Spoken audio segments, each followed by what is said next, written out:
La question du jour concerne l'examen de juillet 2019 en algèbre, question 3.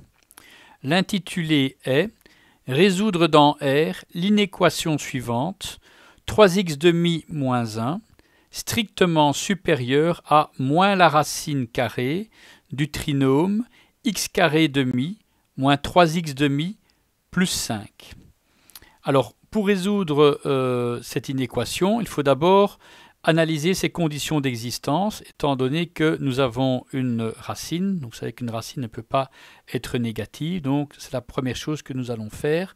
C'est donc de reprendre la racine carrée.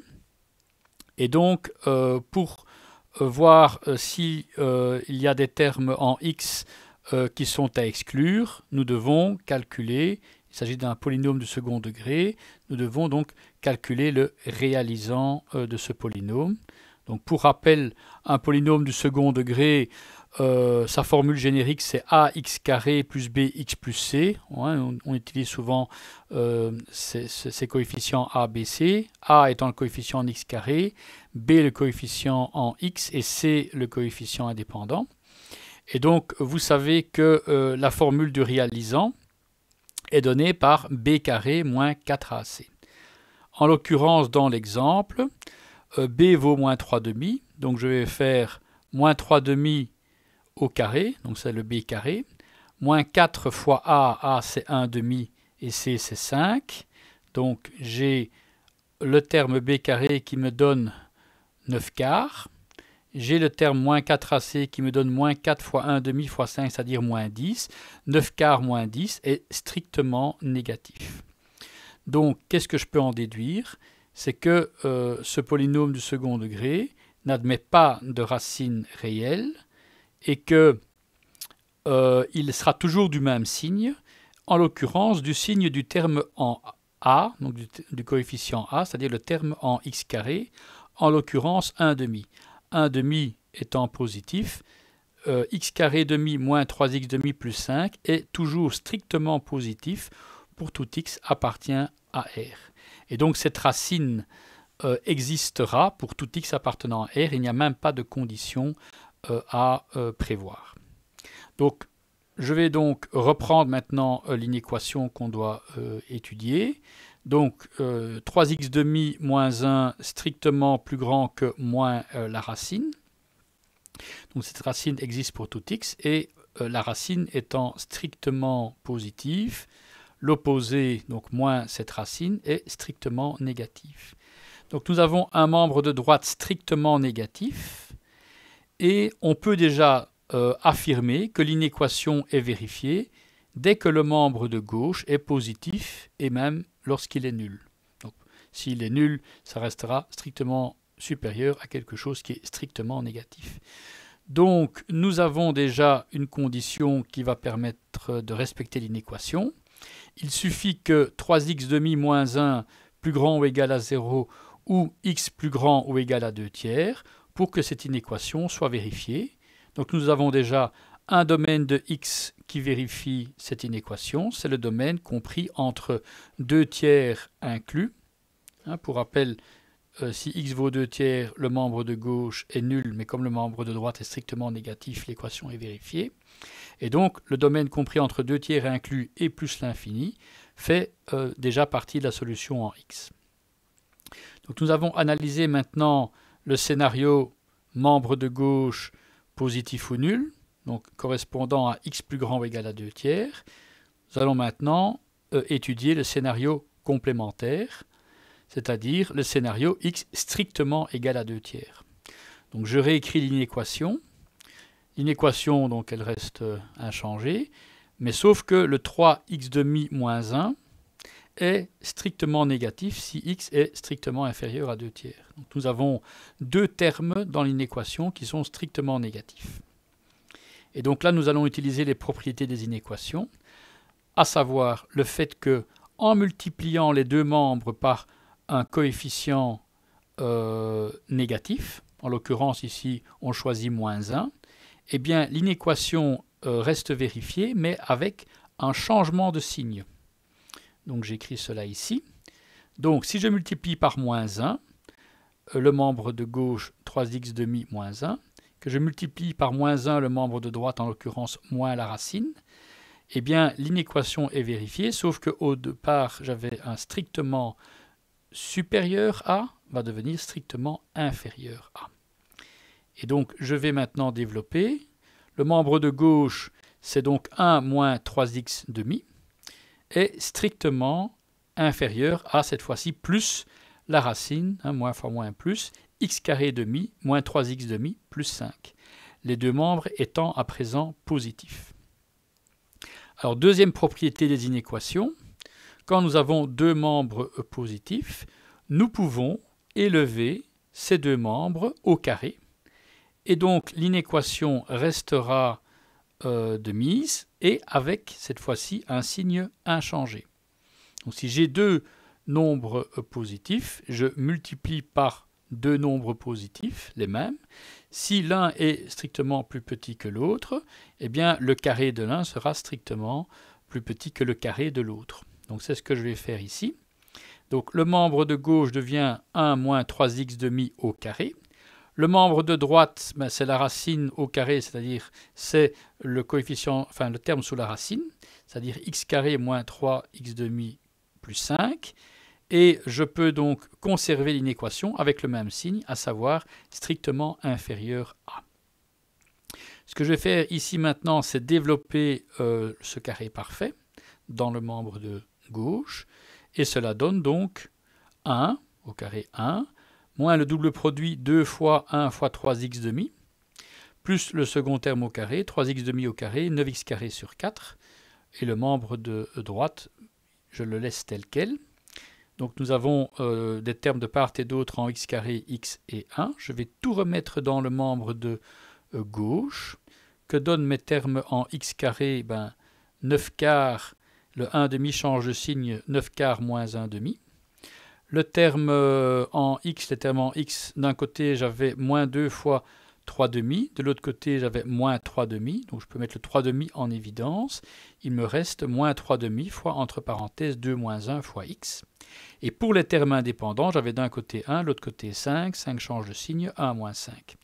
Donc la somme des trois termes, terme en x carré, le terme en x et le terme indépendant, doit être strictement inférieur à 0. Je développe donc les trois termes. 9 quarts moins 1 demi, donc 9 quarts moins 2 quarts, c'est-à-dire 7 quarts. Pour les termes en x, le 2 moins 1 devient 1, il me reste 3 demi x. Et pour le terme, enfin moins 3 demi x, pour le terme indépendant, c'est 1 moins 5, ça fait donc moins 4. Donc j'ai l'inéquation 7 quarts de x carré moins 3 demi de x moins 4 strictement inférieur à 0. Alors à nouveau, pour avoir une expression un peu plus propre, deux choses. Quand je multiplie par un nombre positif, mon équation reste inchangée et avec donc un signe équivalent. Et vous savez aussi que si je multiplie un polynôme par une constante, mes racines resteront les mêmes. Donc le fait que l'inéquation, donc 7 quarts x carré moins 3 demi x moins 4 est strictement inférieur à 0, ça revient au même en termes de conditions sur x, à dire que 7x carré moins 4 fois 3 demi, c'est-à-dire moins 6x, moins 4 fois 4, c'est-à-dire moins 16, est strictement inférieur à 0. Donc nous allons analyser à présent ce polynôme. Donc je le réécris ici.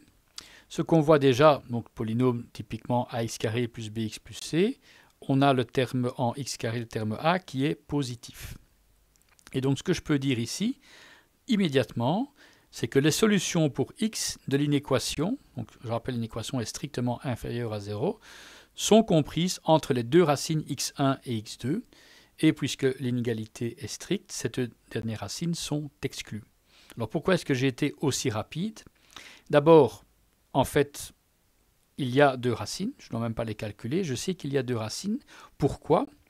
Parce que, propriété des polynômes de second degré, si le terme en C a un signe opposé au terme en A, donc le terme indépendant par rapport au terme en x carré, je sais que le polynôme admettra toujours deux racines réelles. Ça, c'est un premier point. Et deuxièmement, pour savoir si les solutions sont comprises entre les deux racines, je dois repartir du fait que le terme en A est strictement positif, que si graphiquement je dis que le polynôme c'est p de x ou c'est y de x, que la forme graphique de p de x ou de y de x est une parabole, toujours. Et la concavité de la parabole, elle sera vers le haut si le terme en A est strictement positif. Et donc vous voyez ici que, bon voilà, la concavité est dirigée vers le haut. Nous savons qu'il y a deux racines. Et donc, simplement par construction, les valeurs pour lesquelles le polynôme est nul, ce sont les deux racines. Les valeurs pour lesquelles le polynôme est strictement positif, c'est entre moins l'infini et la première racine, ainsi qu'entre entre la deuxième racine et plus l'infini. Et que les valeurs comprises entre les deux racines donnent lieu à une valeur de polynôme, donc un p de x strictement inférieur à 0. Pour rappel, c'était ces valeurs-là, puisque le polynôme était avec un a positif et devait être strictement inférieur à 0. Donc ce sont bien les valeurs comprises entre les deux racines qui satisferont donc à cette inéquation. Il nous reste donc maintenant à calculer les deux racines. Donc pour rappel, moins b plus ou moins b carré moins 4ac sur 2a.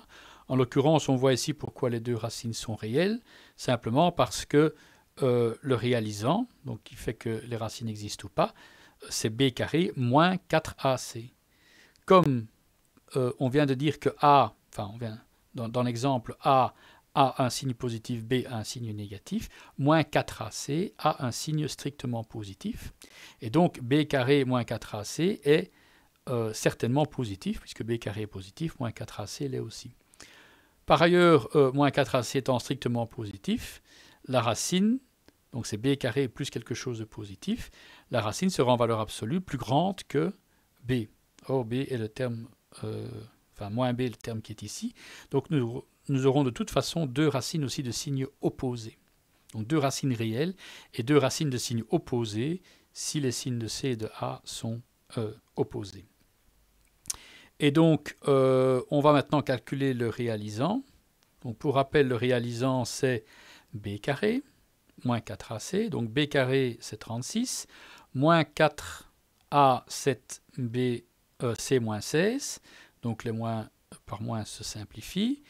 J'obtiens donc 7 fois 16. 7 fois 16, c'est 112. 112 fois 4, c'est 448. 448 plus 36, 484. Et 484, c'est un carré parfait, c'est le carré de 22. Donc j'ai deux racines. La première, c'est plus 6 moins 22 sur 14, c'est-à-dire moins 16 sur 14, c'est-à-dire moins 8 septièmes. Et la deuxième racine, c'est 6 plus 22 sur 14, c'est-à-dire 28 sur 14, c'est-à-dire 2. Et donc, j'ai un domaine de solution, on vient de le voir, qui est compris entre les deux racines, c'est-à-dire entre moins 7 demi et 2 exclus parce que c'était une égalité stricte. Mais pour rappel, nous analysions le scénario x strictement plus petit que 2 tiers, donc nous devons considérer une solution qui est à l'intersection du domaine étudié et de la solution trouvée. Et donc, comme vous voyez que 2 est strictement plus grand que 2 tiers, la solution que je dois retenir, c'est entre moins 8 septièmes exclu et 2 tiers exclu. Donc voilà, ça pour le domaine étudié de x strictement plus petit que 2 tiers, ce sont les solutions en x. Et donc maintenant je peux faire la synthèse. L'ensemble des solutions en x, c'est le domaine que je viens de déterminer, plus pour rappel le domaine pour lequel le membre de gauche ici était positif ou nul. Donc je dois simplement considérer les deux ensembles de solutions. Donc le deuxième, je viens de le trouver, moins 8 septièmes exclu, 2 tiers exclu, et je dois rajouter 2 tiers inclus à plus l'infini. Vous voyez en plus que ce sont deux ensembles connexes, le 2 tiers exclu ici, 2 tiers inclus. Donc finalement, quand je consolide les deux domaines de solution, je trouve le domaine moins 8 septièmes exclu jusque l'infini.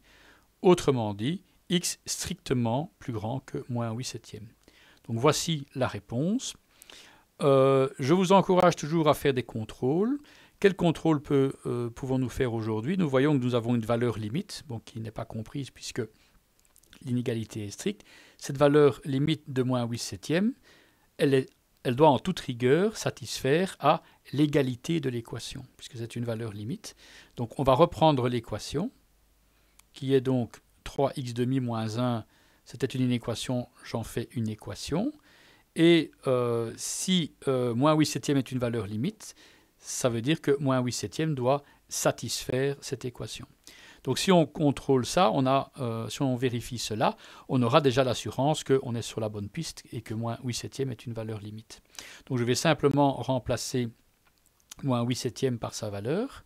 Donc voilà, le 3 demi x, ça devient 3 demi fois moins 8 septièmes. Voilà. Moins 1 est-il égal à moins la racine de 1 demi fois moins 8 septièmes au carré, moins 3 demi fois, entre parenthèses, moins 8 septièmes, plus 5. Donc je vais d'abord développer le membre de gauche. Donc 8 se simplifie avec 2, ça fait 4. Moins 3 fois 4 sur 7, c'est moins 12 septièmes. Moins 1, je le mets au même dénominateur, c'est-à-dire moins 7 septièmes. Donc mon membre de gauche est celui-ci, donc moins 12 moins 7 divisé par 7. Au niveau du membre de droite, je vais développer. Le moins 8 septièmes au carré, ça donne plus 64 49e.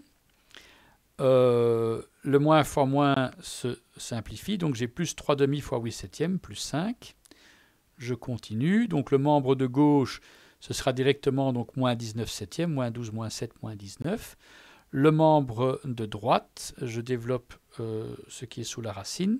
Donc 64 divisé par 2, ça fait 32. Donc ça fait 32 49e pour le premier terme. Le deuxième terme, vous voyez que le 8 demi fait 4. 3 fois 4 sur 7, ça fait 12 septièmes. Le troisième terme reste inchangé. Vous voyez que les trois termes, je peux les réduire au même dénominateur de 49. Ce que je vais faire. Donc le premier terme au numérateur, ça reste 32. Le deuxième terme, c'est 12, je dois multiplier par 7. Et le troisième terme, c'est 5, je dois multiplier par 49. Je vais développer tout ça. 7 fois 12, ça fait 84. 49 fois 5, donc 50 fois 5, 250, moins 5, 245. Le 32 plus 84, ça fait 116. 116 plus 245, ça fait 361. Et 361 n'est autre que le carré de 19, alors que 49, on savait que c'était le carré de 7. Et vous voyez qu'on aboutit à moins 19 septièmes d'un côté, moins la racine de 19 au carré sur 7 au carré, et vous voyez que cette égalité est bien respectée pour la valeur de moins 8 septièmes, et donc moins 8 septièmes était bien une valeur limite du domaine de solution. Et voilà, ceci clôture la question.